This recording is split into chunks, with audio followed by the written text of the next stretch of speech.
Insurance isn't one size fits all. That's why drivers have enjoyed Progressive's Name Your Price tool for years now. With the Name Your Price tool, you tell them what you want to pay, and they'll show you options that fit your budget. So whether you're picking out your first policy or just looking for something that works better for you and your family, they make it easy to see your options. Visit Progressive.com. Find a rate that works for you with the Name Your Price tool. Progressive Casualty Insurance Company and Affiliates. Price and coverage match limited by state law.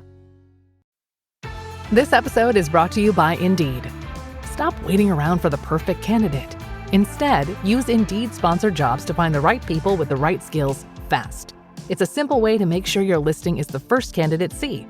According to Indeed data, sponsored jobs have 4 times more applicants than non-sponsored jobs. So go build your dream team today with Indeed. Get a $75 sponsored job credit at Indeed.com/podcast. Terms and conditions apply. Monday morning in January, and I'm freezing my butt off, OG. Why don't you turn the heat up? Why does that to be like 62 degrees down here? Climate change. Climate change in the basement forced on us by you. That's exactly it. Every time we ask him that question, it always comes back to climate change. It's funny how the correlation between the heating bill comes in and climate change shows up. It is amazing. Every winter. Yes. A budget change. Yeah. That might be more accurate. How do I transition from that? Let's salute our troops who are out there cold, keeping us safe. There you go. Doug with it. Nice job. Oh, whoa. Look at OG. Look at the mug. Repping the Navy Federal mug. Damn. That's a badass mug, by the way. It's a great mug. Yeah. It's really on behalf of the men and women at Navy Federal Credit Union and the men and women making podcast in Mom's Basement, here's to our troops. Let's go stack some Benjamins together, Doug. Let's stack some Benjamins. No, but I'm dying to know because that's one of those sweet, like insulated mugs, right? OG, it's got the lid on it. I bet you that keeps his coffee as warm as long as your Ember thing. Depends on how long my battery lasts. We'll see. We'll see. That's what she said. Go. He got me invested in some kind of fruit company. And so then I got a call from him saying, we don't have to worry about money no more. And I said, that's good. One less thing.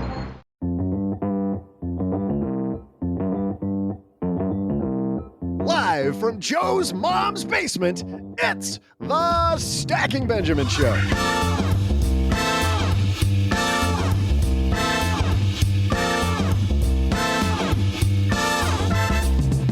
I'm Joe's mom's neighbor, Doug, and today you'll learn how to be better with your money than your parents were with author and first-generation mentor, Gigi Gonzalez. In our headlines, another reason to stop writing checks like it's 1986. And for our TikTok minute, one TikToker conducted a study on those hot dogs at Costco. Still $1.50, but can you live with them? Hell, I can't even make it home from the store when I have one of those. Plus, we'll hear from a stacker who called Saul, CI, and OG. And like the top of the roller coaster where your heart is all aflutter, I'll share some social trivia. And now a guy whose social skills peaked in high school and also Joe Saul CI. God, I love OG that you don't come to the writing meetings. Lisa's really having fun with this new angle. It's so good. Hey, everybody. Happy Monday to you. I am Joe Saul CI, Average Joe Money. She on did Twitter. complain recently that her paycheck bounced. Completely unrelated. She does have to remember. Oh, what a shame. Who's in charge of the HR function here in the basement. Weird. I'll have somebody look into that for her. That's it. Maybe turn the damn heat up, Doug, too, if we'd stop doing that. Maybe we need to let's reshoot that, everybody. Let's go back. Oh, it's too late? All right, they're telling me it's too late. Hey, everybody, sit back, relax, put your feet up, because we've got an hour of learning how this money thing works, while maybe also learning a little bit about Costco hot dogs, and also Costco hot about dogs. Ancient technologies like check writing, all in one episode. Ancient Chinese secret. It's gonna. I like the Costco ice cream. Do you guys get the 17 no, gallons of ice cream? No. What flavors are there? Vanilla, probably. I think there's just vanilla and chocolate. Or maybe it's vanilla and then you put chocolate syrup in it. It comes in like a 32 ounce. In business, there is no room for guesswork. Every shipment matters. Every deadline counts. And when you're trying to keep operations running smoothly, the last thing you need is uncertainty. That's why reliability is at the core of USPS Ground Advantage. From the moment your package is first scanned in, it moves through a secure nationwide network, aiding in a timely and accurate delivery. You get near real-time tracking so you can keep up with your shipments. And with affordable upfront pricing, there are no hidden fees or surprise surcharges to throw off your cost sheets. It all adds up to predictable deliveries you can depend on, because knowing your logistics are handled lets you focus on everything else, your customers, your team, and the future you're building. Visit USPS.com/Ground Advantage to start shipping with confidence. USPS Ground Advantage. We mean business. You had me at Slurpee mug with ice cream. Yeah. And do you put the hot dog right in it? Yeah, absolutely. It's like Kobayashi. See, what I like to do is you get the hot dog and you get the ice cream. And if you're really getting crazy, there's pizza. Dell PCs with Intel Inside are built for the moments you plan and the ones you don't. They're for those all-night study sessions, the moment you're working from a cafe and realize every outlet's taken, the times you're deep in your flow and can't be interrupted by an auto update. That's why Dell builds tech that adapts to you. Built with long-lasting batteries so you're not scrambling for an outlet, and built-in intelligence that makes updates around your schedule, not in the middle of it. Find technology built for the way you work at Dell.com/Dell PCs. Built for you. You lost me where you smothered it all over your chest. I just... Is that necessary? Like, can you just omit that part of the recipe? It's a fan favorite at the Costco in Plano. Seriously, though, if I had the hot dog and the ice cream in the store, I wouldn't make it to my truck. Like you would. I'd poop. I thought you meant you just go to heaven. That's what I thought too. No, I was like, the hot dogs are incredible. I love their hot dogs. it goes right through you is what you're saying. It just, yep. Scintillating. Remember when they had the little onion thing and you could like grind the onions right onto the thing? That's the reason I even ate I love onions. And that's why I would just completely cover the hot dog in onions. And they got rid of that with COVID. Yeah, My Costco's don't have the onions Stupid anymore. COVID. Wonder how Gigi Gonzalez is going to beat this scintillating discussion. We got Gigi waiting to mentor us on our financial habits. Also talk about cultural differences, just how it was money-wise growing up with a family originally from Mexico. She mentors first-generation Americans, and today she's going to mentor us on our money skills. But before that, a big headline in the TikTok Minute, so let's get moving. Hello, darlings. And now, it's time for your favorite part of the show, our Stacking Benjamin's Headlines. I went in the way back machine to get this one. This was actually a piece from early December. Not sure how I missed this because Ron Lieber, who's been on the show, is a guy whose writing I really like. This is from, of course, the New York Times, where he writes, Ron says our national check writing habit is turning into an enormous problem. Check fraud is growing rapidly, and there's one big reason. Anyone with a smartphone can download an app and within minutes get access to bundles of stolen checks that these are selling in open forums. Boy, OG, it's funny because as I read this piece, it just reminded me that check writing to a large degree is still based on faith a little bit that you're not a thief. I remember when I first discovered that somebody's account number and the check number they're on is on the bottom of every stinking check. Like, I know exactly what institution you bank at. I know your bank account. And now, man, it's easier than ever for somebody to just, well, it's not even easier than ever. It's as easy as it's always been because it's out there in the open. Time to stop writing checks, I think. It's time to stop doing anything that's remotely related to giving access to other people your credit card or your account information. It's just, I can't see how we have yet to figure out that it's a really dumb idea to put all that out in the open. Oh, and I'll give you another one. We're at a restaurant and you hand the waiter your credit card. I'm sure that person's an upstanding citizen most of the time.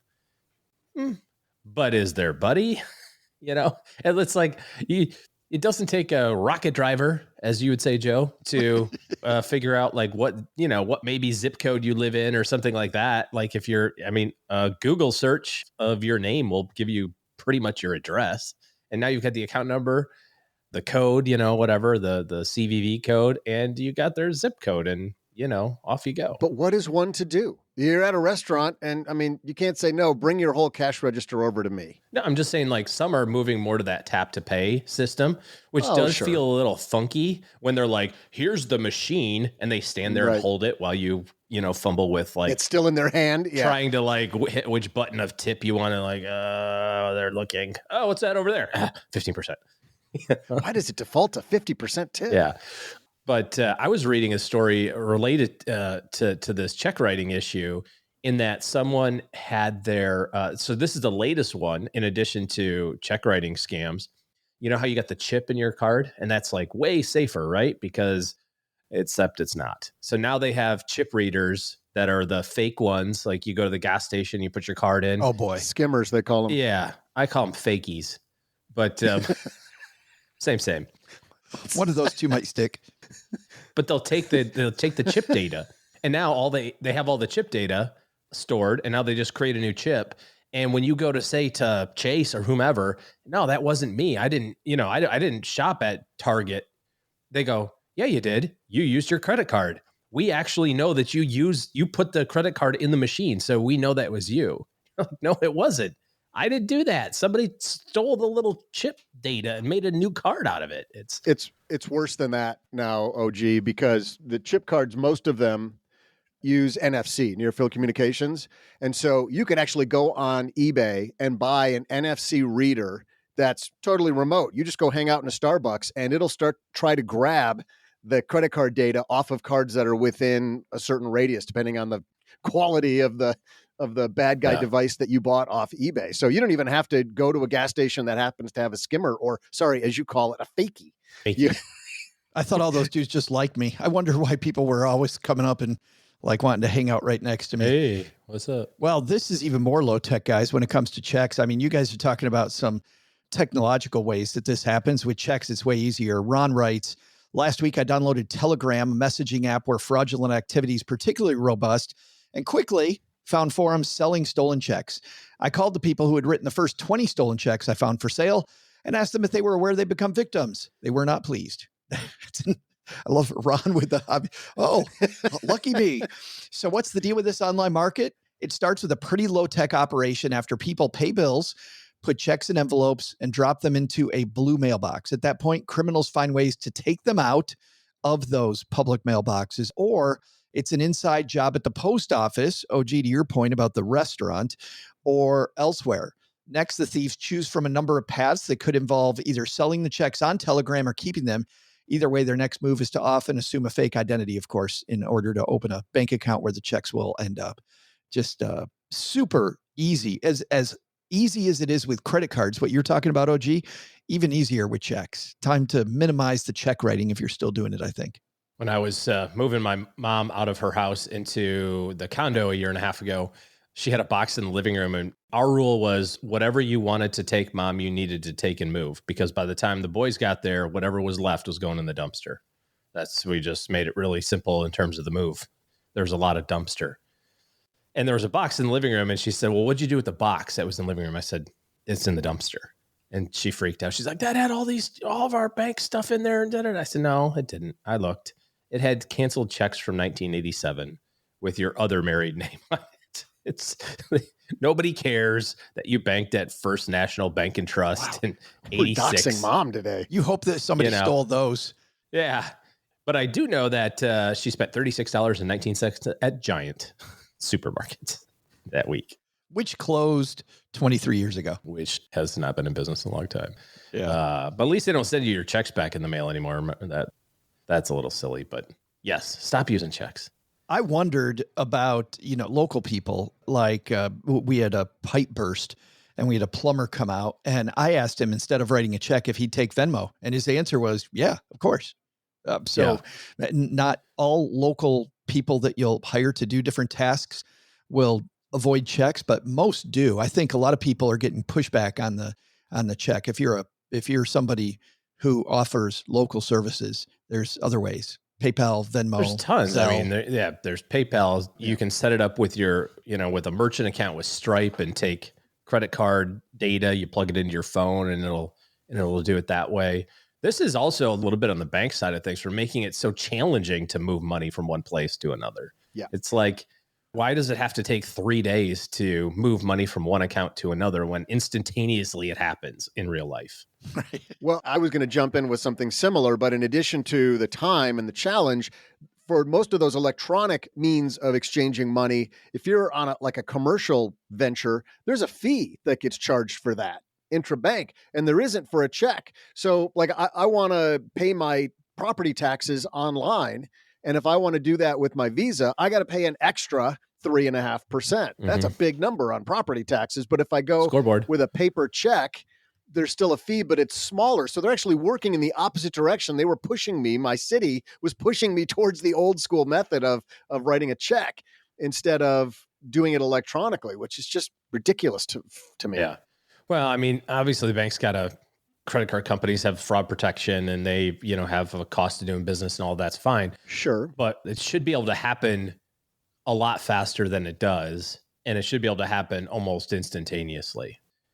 Why can I send you freaking $10,000 via PayPal and it will be in your PayPal account within a millisecond? Let me try it real quick. Okay.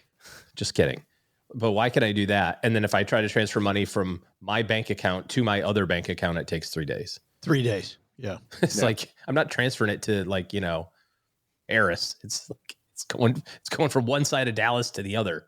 With all these technologies just creaking, I think the message is even more. Get rid of the oldest one of all, check writing. We'll see what the banks do with ACH, but let's get rid of the check writing. Time for our TikTok minute. This is the part of the show where we shine a light on a TikTok creator who's either doing something brilliant or air quotes brilliant, air quotes brilliant. Yeah. OG, we got brilliant or air quotes brilliant today. Brilliant. Man, again, he's just turning over a new leaf. 2024. We talked earlier about the Costco hot dog. One TikToker did a very, but not scientific, but very personal study on the Costco hot dog. And here's what he came up with.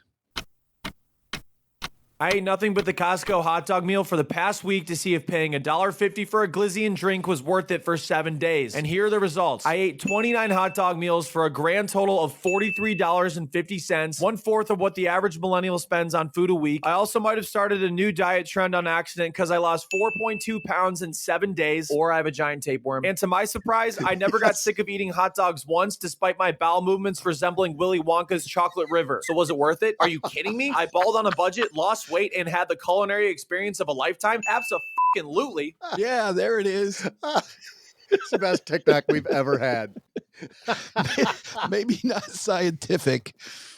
It's funny. Somebody asked longtime Costco CEO Craig Jelinek if they make a big margin off the hot dog. And the answer, of course, is no. They lose. But it brings people into the store. They actually make those hot dogs themselves so they can save money to lure people into the store with a $1.50 hot dog. And he has said he will die on that hill as they're having to raise membership costs and other things. He's, as long as I'm here, we will never raise the price of the hot dog and drink combo. And I think also rotisserie chickens maybe are like the two that he's willing to go to bat for. On Friday, we've got health and wellness expert Angelo Poli joining us. I'd love to see what Angelo thinks about the whole Costco. It's all beef. It's 100% beef. Yeah. Yes. So there's that. Coming up next, Gigi Gonzalez is a force of nature. She is a woman. Willy Wonka's chocolate river. Gigi is the first gen mentor on TikTok. 250,000 people follow Gigi's advice on TikTok, and she is just a super fun person who I had the pleasure of meeting at FinCon a couple of years ago. And I'm super happy to see that her new book, Cultura and Cash, Lessons from the First Gen Mentor for Managing Finances and Cultural Expectations, is here. But before she mentors us on our money, Doug, you're going to mentor us on trivia, aren't you? Darn straight I am, Joseph. Hey there, stackers. I'm Joe's mom's neighbor, Doug. I was trying to get some last-minute yard work done over the weekend, but the teens in the neighborhood wouldn't stop teasing me. Not that I'm afraid of them or anything. It was just annoying to hear them over the sound of the White Snake I had playing on the radio. It all started because they challenged me to a TikTok dance-off. I thought we were all showing off our best moves, so I came in hot with the MC Hammer dance. You know, like after I went inside and put on my parachute pants. They had never seen such fast footwork, and I didn't miss a single step. It was like I was right back in high school. You know how you're all sure that would be super impressive, but against all odds, nobody fired up a lighter or asked for autographs. Unbelievable. I know. It's really a sad state of the world when an entire generation has never heard the song, You Can't Touch This. Joe, that's where you go. Boom, boom, boom, boom. Boom, boom, boom. Is that good?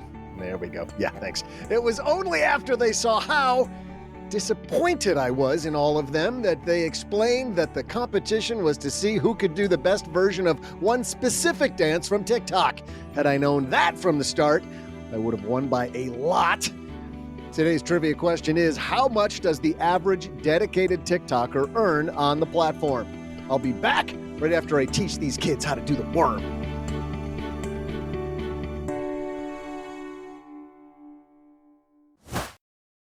This episode is brought to you by Progressive Insurance. Do you ever think about switching insurance companies to see if you could save some cash? Progressive makes it easy. Just drop in some details about yourself and see if you're eligible to save money when you bundle your home and auto policies. The process only takes minutes, and it could mean hundreds more in your pocket. Visit Progressive.com after this episode to see if you could save. Progressive Casualty Insurance Company and Affiliates. Potential savings will vary. Not available in all states. What would you do if your online store converted 36% more shoppers? You could take 36% more vacation. Another pina colada? Yes, please. Open a new retail location with 36% more square feet. Fantastic. Hire 36% more help. You're hired and you're hired. Shopify has the world's best converting checkout, up to 36% better than other e-commerce platforms. What you do with those extra sales is up to you. Switch to Shopify today at shopify.com/listen and get a $1 trial. Shopify.com/listen. Hey there, stackers. I'm MC Hammerhead and hip-hop dance instructor, Joe's mom's neighbor, Doug.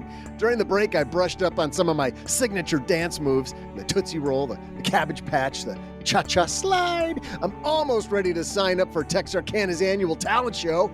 But today's trivia question was, how much does the average dedicated TikToker earn? The answer, with payouts from the platform hovering at a negligible 2 to 3/10 of a cent for every 1,000 views. Let me make sure you heard that right. 0.1% for every 1,000 views. The average dedicated TikTok. 10th of a cent, not a percent. You changed it. I did. I heard myself changing it. I'm like, crap, maybe nobody will notice. You noticed. Anyway, 2 to 3/10 of a cent for every 1,000 views. The average dedicated TikToker earns between $15,000 and $25,000 a year. I'm going to make a fortune once I start putting all of my signature moves on TikTok. And now, here to teach you the basics of being better with your money, it's today's mentor, Gigi Gonzalez. And I'm super happy she's joining us in Texarkana for her world tour. Gigi Gonzalez is here. How are you? I'm good, Joe. How are you? So good to connect with you again. It's been a while. It has been. We met at a FinCon. It was super fun. You actually talk about FinCon in your book because you went up in front of a group and told your story. You were crying on stage. They cried first. they cried started first. It. Yeah, and then they made me cry. I was really holding back. Yeah, they made me cry. And we were all crying. But that's what I love about FinCon, though, Gigi, is you've got these wonderful people that help you, such a sharing community. Like I tell everybody, no matter what you do, find that group of people that you can cry with, because that's who we all need.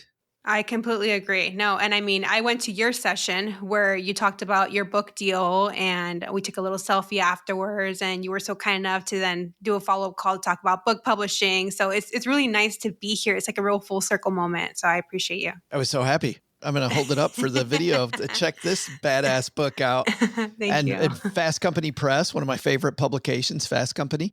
Let's start here. You begin this project by saying that you do financial literacy workshops, of course. That's one of the amazing things that you do. And this is a line people tell you all the time. quote, I want to be better with money, but I don't know where to start. And for people like you and me, that's so frustrating because, there's YouTube filled with stuff. There's tons of podcasts. You go to Barnes and Noble, there's books all over the place. And yet the average person, Gigi, you meet, they're like, where do you think our disconnect is? Yeah, I mean, I was that person for a long time, because I'm the daughter of Mexican immigrants. So money wasn't discussed at home at all because there wasn't enough money. So the only conversation we heard about money is there isn't enough of it. So don't bother us asking because the answer is always going to be no. No. Yeah. So there wasn't any discussion about money. So yeah, when I went out into the quote unquote real world, I didn't have any money management skills. And what's funny is I was an econ major. So you think I would have learned a thing or two. I learned about inflation and, stuff like that, the recession. But yeah, I didn't learn anything about personal finance. So yeah, it's not taught to us in school. And then if you're children of immigrants like I am, like it likely wasn't taught to you at home either because my parents were just barely scraping by trying to survive in a new country. Yeah, that's what I was wondering. What year did they come to the United States? In the 90s, probably late 90s. Yeah. I mean, I just put myself in your parents' position. I remember like the first time I left the United States and it was like play money in my hand, right? I'm like, how many of these does it take to buy a candy bar? I have no idea. So your parents are dealing with like a whole new economic system, trying to fit in, trying to get jobs. New language. And this language barrier. I mean, barrier after barrier after barrier, like teaching money basics is thing number 9. It'd be like if I went to Ecuador right now, I would have no flipping idea how to teach my kids anything about money. Exactly. Yeah, that's exactly what the position they were in. The goal for them was just let's keep the lights on and make sure that the rent is paid. That was winning to my immigrant parents. You talk about how at one point in your life you were broken and confused. And obviously as an econ major, it's so funny. We get this quote education and yet there's no syllabus, right? For this type of stuff. Tell me about then your situation. When did because you said that you started reading all the books, like the David Bach stuff, like all of these books. What was the fire that you lit under yourself to go on this personal finance journey? Yeah, it was very much the FIRE movement. Once I found out about the FIRE movement, like this concept that you can retire early and you don't have to wait until you're 65 or 70, I'm like, oh, okay. Because yeah, when you had pensions, you had to wait. But now that we're self-funding our own retirement, it's up to you to how much you contribute and how aggressive you are. So that I was a big part of the FIRE movement for years. Since becoming an entrepreneur, I've slowed down and I don't see it as much as a priority because I like what I do. I like what I do. But yeah, that was a big driver as well as this big dream to quit my corporate job for a year to go on a travel sabbatical. I really wanted to retire early, like in my mid 40s, and I wanted to have a sabbatical, which back then they weren't as common. Now everybody knows the term sabbatical, but it's I want to take a year off to travel the world while young. I wanted to be able to hike up stuff and not have my back hurt and my knee hurt and wait until a day that may not come in the future. So that really kept me motivated to learn more about money and to learn how to budget and all those good things. Talk about goal-based planning. So you're on your journey, getting your own house in order. When did you start mentoring people? When did you begin this fabulous brand that you have now? Yeah. So once I realized I had mastered the money education was because I was reading the books and I'm like, I know what they're going to say next. And of course, so I'm like, okay, I already know this stuff like the back of my hand at this point. So then I kept executing my plans, right? And working with my then boyfriend and to figure out our finances. But definitely there was a part of me that was enraged inside for not having received this information sooner. At this point, I was in my late 20s. And I was like, this is so unfair, especially knowing that some people do get to benefit from some financial education at home because maybe their parents weren't immigrants and maybe they've been here in this country a generation or two and they can at least teach them the basics of a checking account or maybe, stay away from debt, just basic things like that I never even got taught. So I said, how can I share my new knowledge with other women, specifically women of color? So I literally Googled how to teach financial literacy to others. Wow. Yeah. This was in 2019. And I came across a nonprofit called the YWCA. So they were taking in applications for pro bono financial educators. All they required was that you work in financial services, which I did. I was in investment management at the time. And that was great. I did that for almost 2 years while working my full-time job. So it was a passion project of mine. So again, my 9 to 5, corporate life, corporate baddie. And then on my free time, I would volunteer and teach Insurance 101 or Investing 101 with the YWCA. Then that transformed into what it is now, which is TikTok and the First Gen Mentor. That happened by accident. I don't know how that happened actually. So I started my teaching at the Y in end of 2019. And the TikTok thing came up in March of 2021. So it was almost 2 years later that I started sharing these same tips that I was sharing boots on the ground in my community on the internet. And that took a life of its own. It's funny how, you have this job that pays the bills, and yet this thing that doesn't pay the bills can fill you up so much. You know what I mean? Like we talked to Vivian too recently on the show, and she, worked on Wall Street, making money hand over fist, Gigi, but she's got no life, and then goes and practically walks off a financial cliff to do this thing that is far more crazy, but so much more fulfilling. It sounds like you're walking that path too. Yeah. I've been doing this for 2.5 years now, and I love it. In the beginning, there was a lot of uncertainty, but the longer that I've been in this space, I know my voice is needed, and I'm glad. And I feel so lucky that I get to do this for a living. The certified financial planning community is all over this, which is that we don't have enough people that are helping people that are not, well, let's just put it bluntly the way it is. There's a ton of middle-aged white men that are coaching people in the CFP community. CFP board knows that it's a problem, has developed a bunch of resources, but sorely needed in many communities. And you talk about culturally how things are different for your community than it is for, average middle-aged white guy community. I like this one. One thing you read in all the books: don't lend money to family and friends. You're not a bank. That doesn't fly in your community. Absolutely not. Those are fighting words in my community. Yeah, no, that's the first time I tried that. Yeah, I got the backlash right away. Yeah, I bet people just thought you were an asshole when you're like, nope. Oh, yeah. They still do, because now I've learned to implement my own financial boundaries. I give money when I want to and when I can. And I'm still very much the black sheep in my family for doing that. But I'm probably the most financially successful one too. So I'm okay with that. And it's funny how in some levels, Gigi, our upbringing is so different. But I grew up in redneck West Michigan, and it was it was in some ways the same. Like, oh, you think you're better than us, don't you? You think you're better than us. I'm like, well, no, not really. I do think maybe we should stop putting money in stupid places, but yeah, no, I definitely have gotten that from my grandpa, and that was really hurtful, where he says, you think you're grandpa. better. Yeah. And I mean, he's lived such a different life than the life. He was born in 1931, so he lives such a different life than the life I've lived. I understand why he has those views. He never got the opportunity to go to college. He had to work. So yeah, there's definitely some things. And there's the machista culture too that's very prevalent in our community. Yeah, so. What I love about this, though, is that what you say, a lot of the stuff that you read, the popular press, like there's no middle ground. And you're like, there's got to be. I got to be financially solvent. But at the same time, I got to realize that my cousin's quinceañera is a big deal. Right. And I'm expected to put some money toward that. No, absolutely. And that's what was missing in the traditional personal finance books that I had read. I read over 50 personal finance books, and I had never seen one that addressed how to navigate money with your family. Because me, as a Latina, as a daughter of Mexican immigrants, my money experience is very much always going to be tied to my family, always. Whether that means I provide a monthly allowance for somebody that needs support every month, or if I'm the first person they come to when there's a financial emergency and somebody needs surgery, or if somebody has bad credit and they want to buy a house and they want me to co-sign for them, I'm always being tapped into that because I'm the one who's quote unquote made it, because I'm the one that went to college. That's how they see it, at least.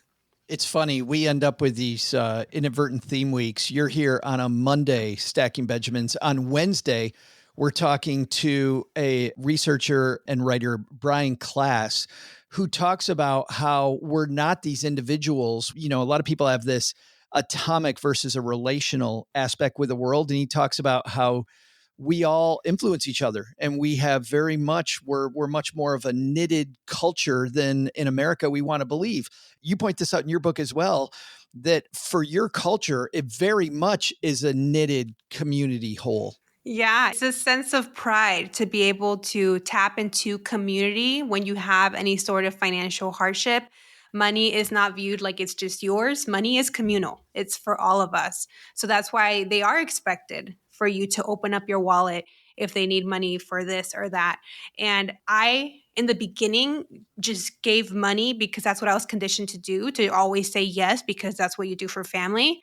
But then I quickly started learning that I was digging myself in a hole. And then when I had my own financial emergencies, nobody was there to bail me out because they were all broke, right? So who's going to bail me out? Right. Yeah. So I'm like, okay, I have to first work on building a solid foundation for myself where I feel okay. And if I have a financial emergency, I can back myself up. And then I can contribute to the ability that I can to any sort of financial support. And that's what I do now. I still regularly help. If somebody needs an eye surgery, somebody that needs hip surgery, I will help with those costs, but it's very much on my terms now, not because somebody's twisting my arm and making me do it. That's fabulous. You have what you call your first gen 5 pillars. Your first pillar is an emergency fund, then budgeting, debt, credit, investing. I would love, if you don't mind, because you mentor everybody every day, let's mentor our stackers on some of these, if you don't mind. You up for it? Sure. I'd be happy for it. Yeah. Well, the first thing is that budgeting for a lot of our stackers, Gigi, is like putting handcuffs on people, right? Like it is, you even say that a lot. Like people go, budgeting, that's for people with money. Like you hear that all the time. Budgeting for you though, your dream of travel, like doing more. I don't think of travel and doing more with budget. I think budget and restrictive if I'm the average person listening to this. How did travel lead you to budget? Yeah, it's funny. The story is I actually went back to my former high school to do a career day. So again, with a bunch of high school kids, and it was nice. It was one of the best days of my life to give back to those kids. And I was giving them tips on how to navigate college. I told them, all of them, there were 6 classes that I gave the same spiel to. And I said, you need to study abroad. If you have the opportunity to study abroad, you have to study abroad, even if you have to take out debt for it. Because I didn't do it because I'm like, I have to take out additional debt. But I said, this is going to be a once in a lifetime opportunity when you're going to be surrounded by people who are your age, have no responsibilities. You're in a new culture, new country. Like you're never going to get the opportunity to do that ever again. And I always thought that, I'll do it when I'm older and I'm bougie and I have money to travel.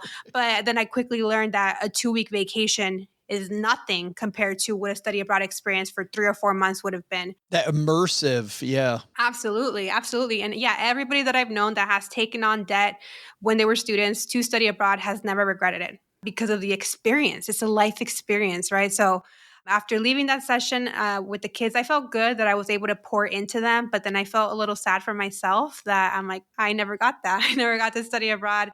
And I still have this, wanderlust. And that's when I started doing some researching about like, how can I travel while I'm still young? I know that I can't do it, in college because I'm not in college anymore. How can I do it?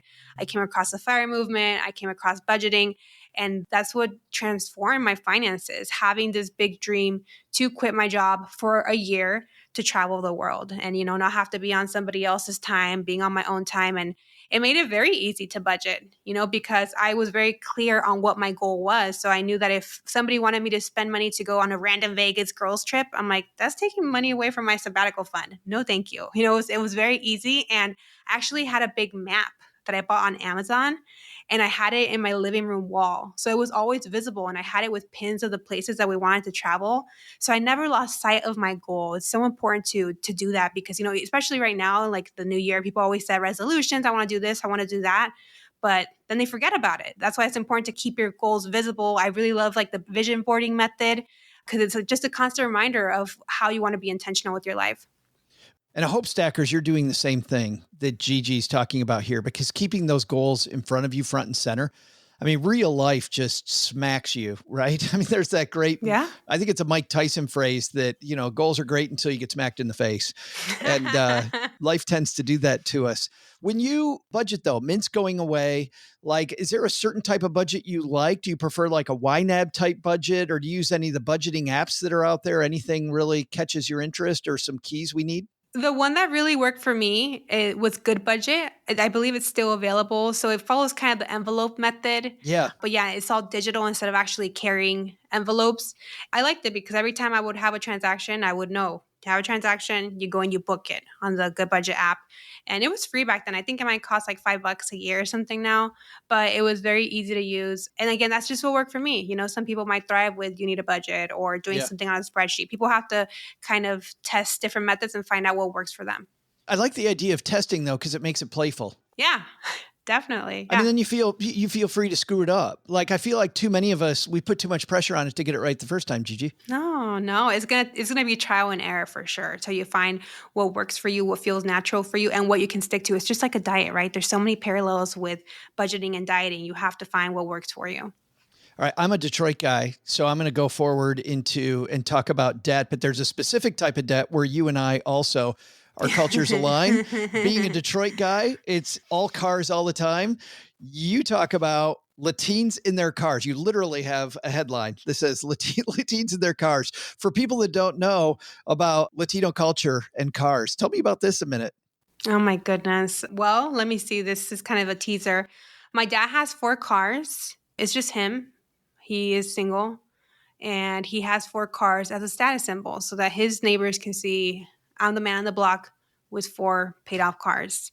Because where we're from, or in a lot of our culture, that's how you show off your wealth or that you're doing well in life by what kind of car or how many cars you have. And it's something that I learned very quickly through reading personal finance books. And no, you should actually not see a car as like this luxury that you need to have. You should have like just something that's safe, reliable, won't leave you on the side of the road in some random day, right?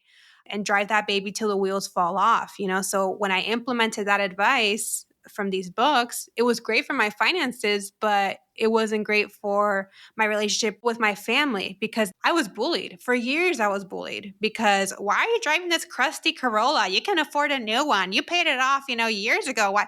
Yeah, every time I saw my family, they would not shut up about how I was so cheap because I wouldn't get a well-functioning Toyota Corolla that had no problems, And I think I shared an anecdote too about how I was very proud when I finally paid off the car note, 5 years after the making car payments.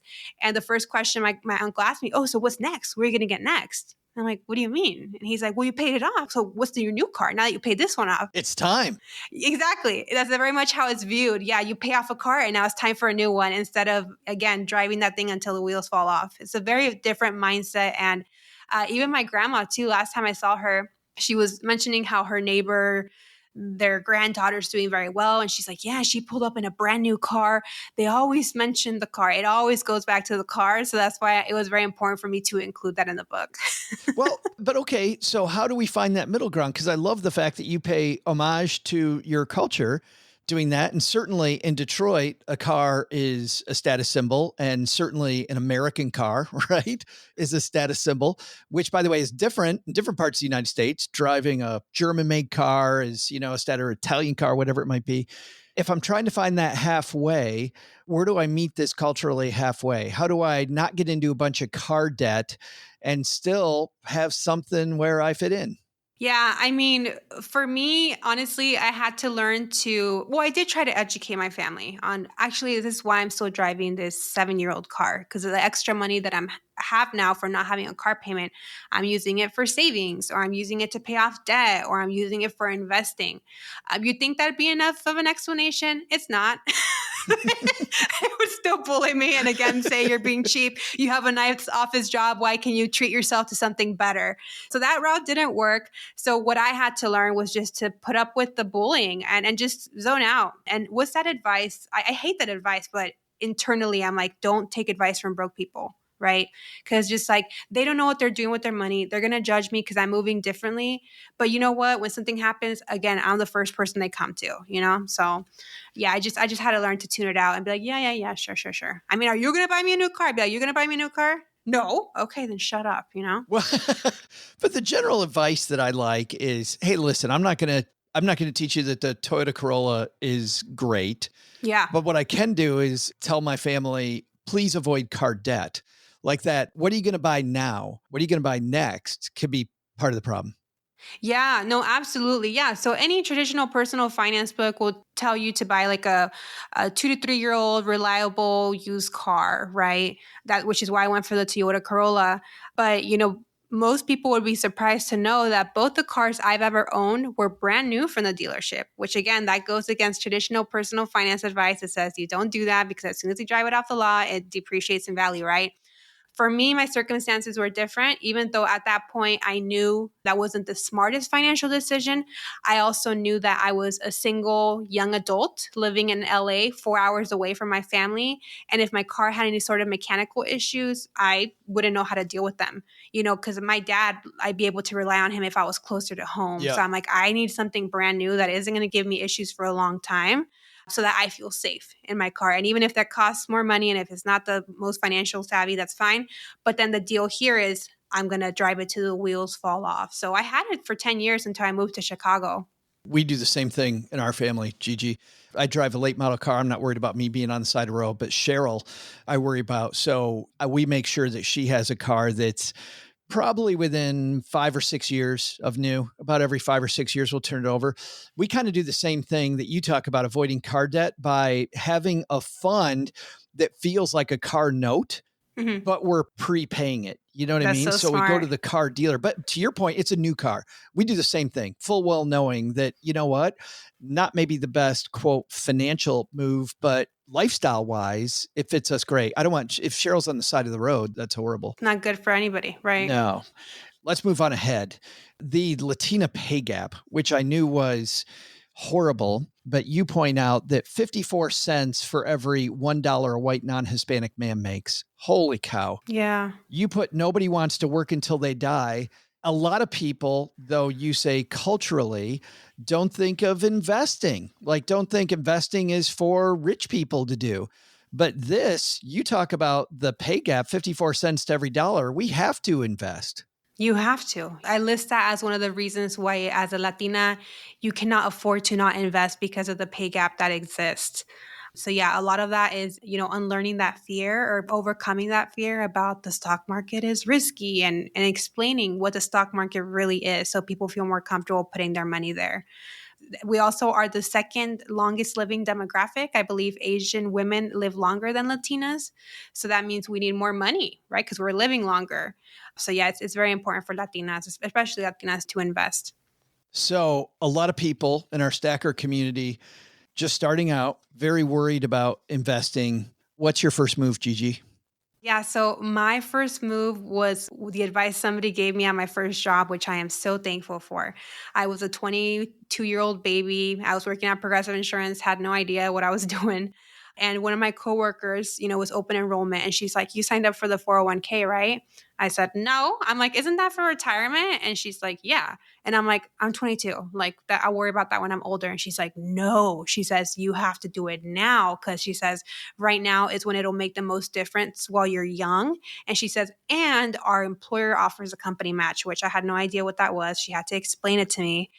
So thank God, her name is Andrea. Thanks, Andrea, for pulling me to the side and really seeing that I was a lost 22-year-old in this corporate space. And, my parents never had jobs that offered them any sort of workplace benefits like that. So again, how would I have known about 401ks or anything like that?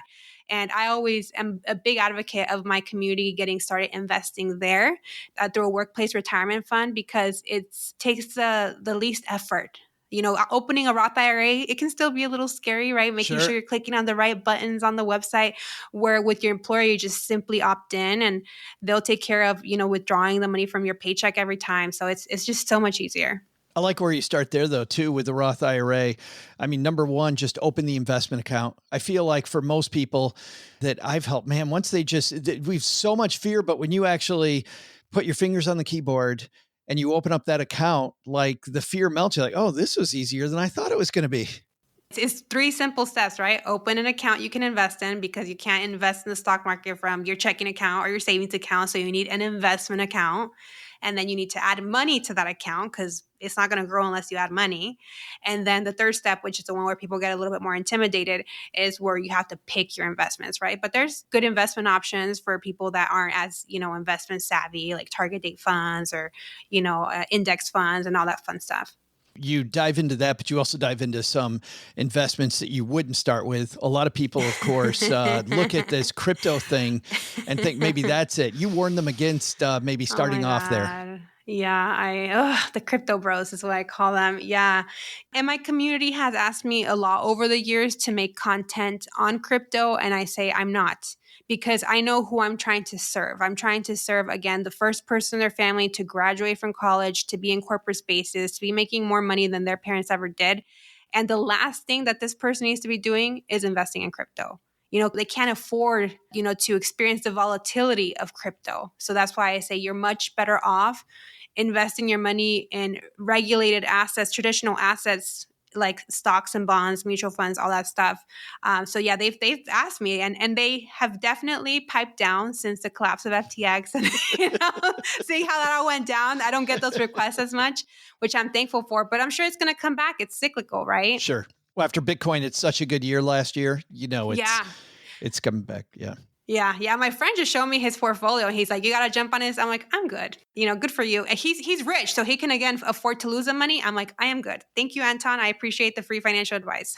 Well, I want to go one more place, which is you also caution people about investing in life insurance. You worked for a life insurance company. You saw some of this happening. Interned. Yeah. And I like to clarify, because I'm like, I was just a helpless kid and I was trying to get work experience, but I very quickly saw what these people were doing. And, I don't want to generalize, because I actually have now met life insurance agents who also do portfolio management. And there are some good people out there. But when somebody just sells life insurance, that's when my little spidey senses go off, right? Because again, what I was exposed to as an intern for this company was, hey, write down a list of all the people you've ever met through your life, whether it's an old boss, an old teacher. Yeah. And then what they do is they get access to all these people. You know the game, right? Yeah. Oh, yeah. And then they bring me the cute kid trying to get learning experience. And then I'm supposed to be job shadowing while they're really selling to my people, So I actually never got to this place where they got to access my people. When they had me write down the list, I'm like, what is this list for? I figured it out and actually quit. I quit the internship. But I don't like that. I find that so predatory, and it's so predatory. Yeah, and life insurance can be a great investment for people that have already optimized their other investment options, right? But it's not the place to start. It's thing number 9,762. In some ways, crypto can be too, right? I mean, everything else is funded. You've got this money to take to the gambling casino. Go put it in. Sure, gamble it in crypto. Yeah. Sure. Yeah. Yeah. The book is called Cultura in Clash, Lessons from the First Gen Mentor for Managing Finances and Cultural Expectations. I'm so happy to see this project come to life, especially being one of the people I feel like that knew that it was coming from the outset. Gigi, we can get this where? We get it everywhere. Yeah. Thank you, Joe. Thank you. And you were really one of the people from the beginning. We talked about, how does the book tour process work? Is it something that makes sense? And you said, abort. Do not go to 40. Do not go to 40 cities. Yeah. Yeah. No. And I actually do plan to probably do like a 5-city, where my biggest people are at. And that'll be fun to interact with people. But yeah, definitely not something big. And it's thanks to your advice. But yeah, the book is available for pre-order now, and it'll be launched on the 23rd of January, and it'll be available on all major online retailers. So Amazon, Barnes & Noble, bookshop.org, IndieBound, all that good stuff. Which is Stackers the day after this comes out. People are looking at this. They're like, wait a minute, that's tomorrow. Yes, that's tomorrow. The book will be out tomorrow. Yep. And again, you can shop at your favorite online retailer, or you can also visit my book's website, culturaincash.com, where I've linked all those online retailers where the books are being sold at. Awesome. We'll link to it in the show notes. And as long as one of those 5 cities, Gigi's Texarkana, we're good. Sounds good. This is Matt from Gainesville, Georgia, and when I'm not delivering all this consumerism in a big brown package parcel, I'm stacking Benjamins.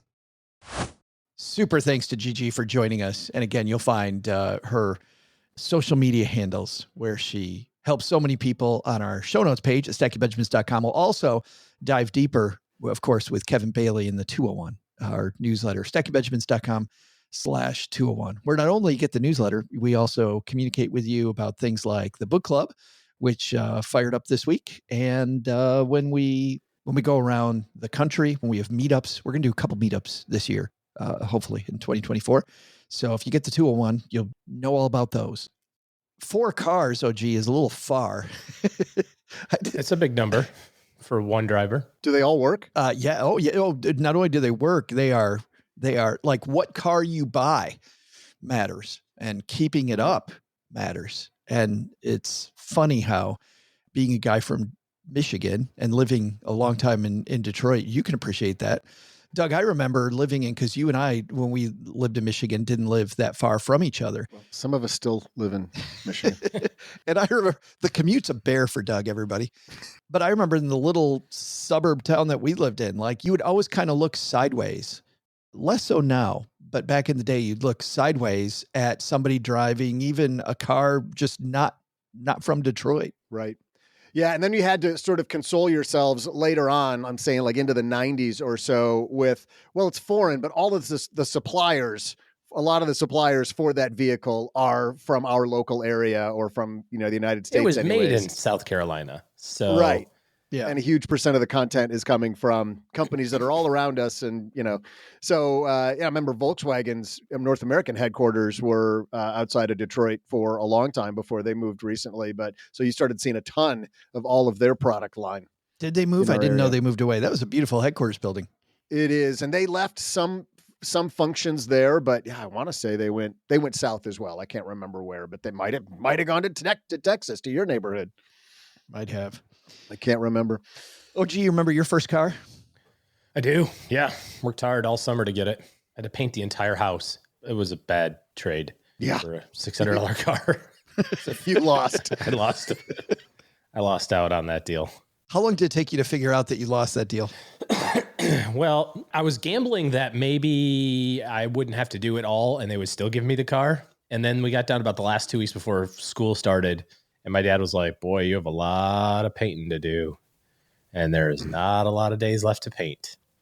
And he called my bluff. I called his bluff. And then he called my bluff calling his bluff. And and then we finished it up. So turns out Dad was a better bluffer.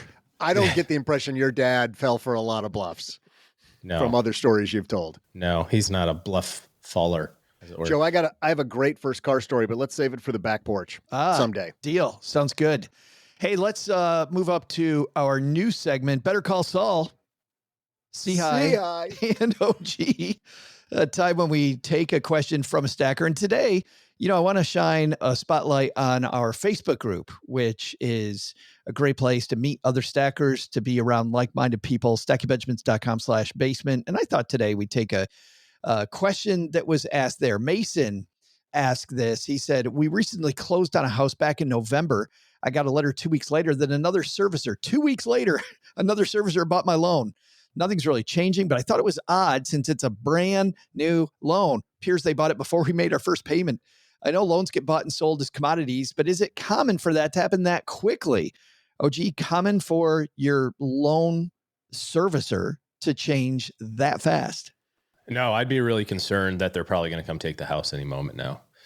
Oh, God. Something is amiss in your paperwork. And that's the kind of don't unpack whatever you do, because it's extremely common for this to happen, especially if you go through a loan broker of some kind, as opposed to, walking into a Chase branch or, a big major bank. And even what's funny is that the big major banks will write your loan and they turn around and sell it to their buddy across the street at Wells Fargo or something. And you're going, what the heck? I thought I was in business with Chase now. And what's even freakier about all of this is not only does it happen very quickly and randomly, but it could also happen again while you're still dealing with the loan, right? Like you could be 10 years into it and get a letter that says, yeah, your loan is now payable to, XYZ bank instead of ours, because they're constantly, the big banks are constantly kind of moving those around on their balance sheets. So totally common, totally, I guess, legit. The only thing that you want to pay attention to, if that happens to you, is make sure your payments are credited on time. Make sure that your records match their records at the end of the year. If the transfer happens in the middle of the year, some companies will assume all of that data and then send you the tax forms at the end of the year. Some will say, hey, we bought the loan in August. We're only going to take care of August through December. You got to find out your January through July stuff with somebody else. And there is, on occasion, some pretty marginal quality servicers out there from a client service standpoint. Might have some arcane rules like, you can't pay extra on your mortgage unless you pay an extra full payment or, something like that you just have to pay attention to. So for the first couple of months after your mortgage gets transferred, log in, make sure the logins work, make sure your payment's being credited correctly, make sure your time of paying the mortgage matches their time of receiving the mortgage, that sort of thing. Just kind of double check everything, in fact, did get transferred over, and then you're fine. Trust but verify. Famous. Maybe. Lots of people ask questions like that in our Facebook group, The Basement. If you're on Facebook, great place to join us. stackingbenjamins.com/basement gets you right there. And if you're not here to ask a question about loan servicing, probably why Mason didn't call that one in, just wondered from the collective group there exactly if other people had no shirt similar for him, experience. Though, sadly. Nope. No shirt for him. It's always bittersweet because I love that people that are basement members think of the group that way for both fun and for serious stuff. But every once in a while I read those and I'm like, damn it, just call that in. It's a perfect question. Why did you put this in the basement and skip the free shirt? Well, in this case, I think it was a matter of just wanting a lot of different opinions. And it was funny. Mason ended up getting what OG said, not quite so eloquently, but what OG said about from 20 different people. Yeah, and I read through a lot of the comments on that, and the only thing I don't recall seeing is that having worked for Rock, previously Quicken, what I learned when I was there is that a really large portion of how mortgage companies make their money is by selling your loan. It's not on the closing fees or the interest rate. It's once they package it up into a tranche and sell it in the secondary market. So, I mean, it's not only common, it's the way the industry works.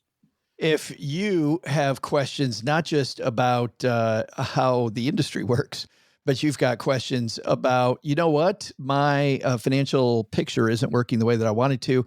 OG and his team are taking clients. And so in 2024, if you need to make better decisions overall, head to stackingbenjamins.com/OG, and that will lead you to OG's calendar. And that's the first step into seeing how to improve your team to make better decisions in 2024 and beyond. stackingbenjamins.com/OG.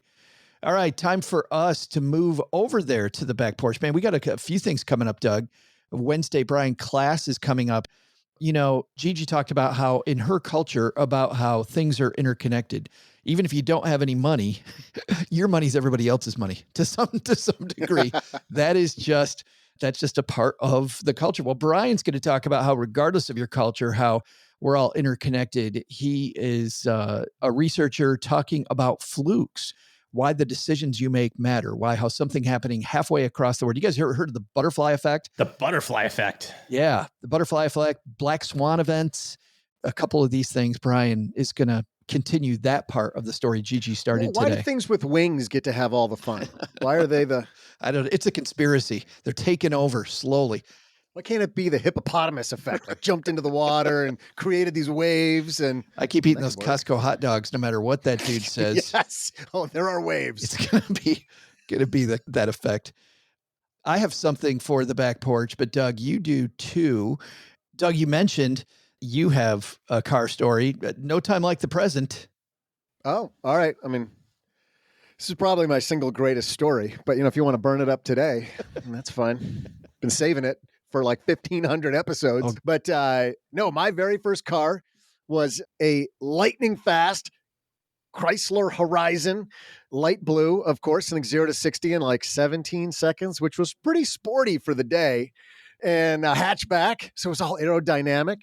And of course, I couldn't get the loan myself. But what I appreciated about my dad was he made me get the loan. He just co-signed it, but he made me go through that whole process of getting a loan and having to pay it off.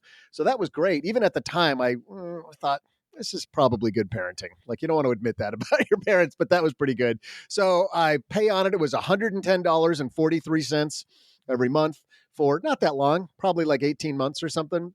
In fact, it was probably less than that because start to finish, and there was a finish, was probably a year. So I was over at my girlfriend's house. Car had a problem, could not get it to move. Put it in gear, stepped on the gas to back out of the driveway. It was not budging. Like the brakes were seized up on it. It's late at night. I had to rush to get home for my curfew. And so I call inside the back door of her house. I'm like, can I take your dad's car? My car isn't working. I said, I'll leave the keys under the mat in case your dad needs to move this in the morning. So I grab the keys, I drive her dad's car home, wake up the next morning, go to the breakfast table, and my dad says, we just got a really weird call. Somebody over near your girlfriend's house called to say that they just found a whole bunch of stuff all over their lawn, including your bank book. Here we are back to like checkbooks and stuff, and which had my information on it, which is how they ended up calling our house, and a bunch of cassette tapes and stuff. Lost Bob Seger's greatest hits in that whole debacle. Well, my car got stolen out of my girlfriend's driveway.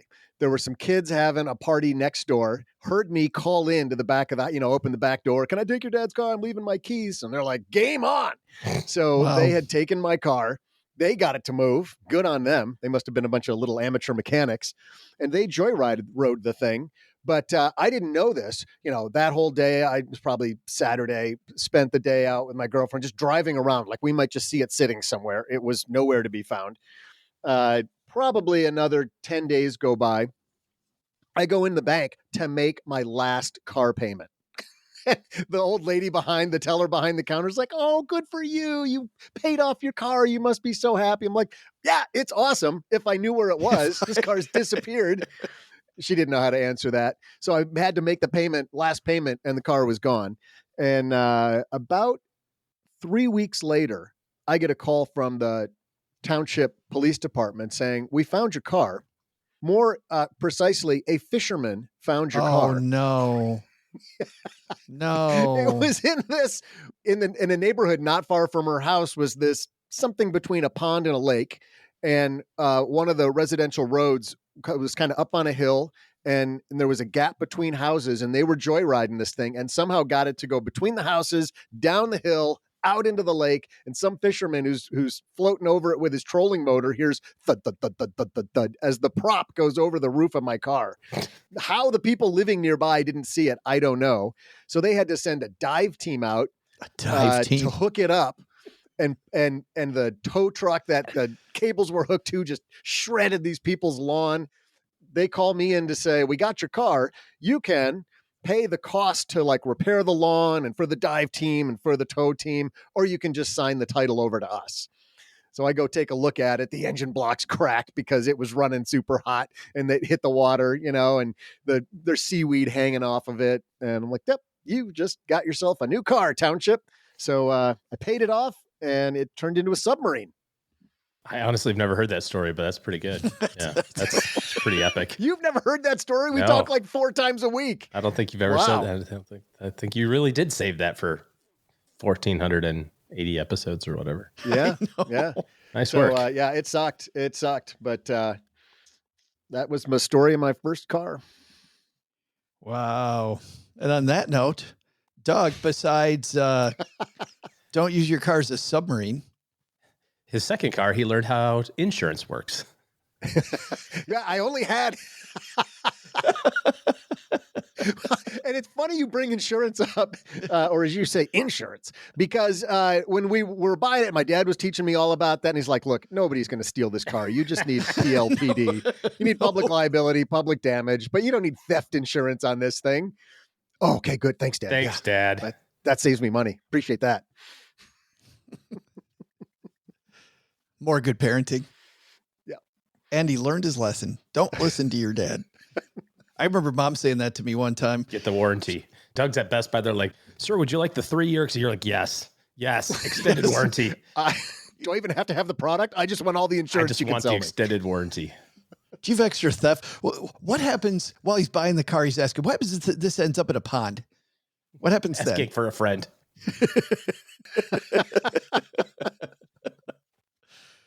I don't know how to transition. Doug, what should we have learned today? Everybody take out your paper because it's time for our to-do list. What's on the to-do list? So what's stacked up on our to-do list for today?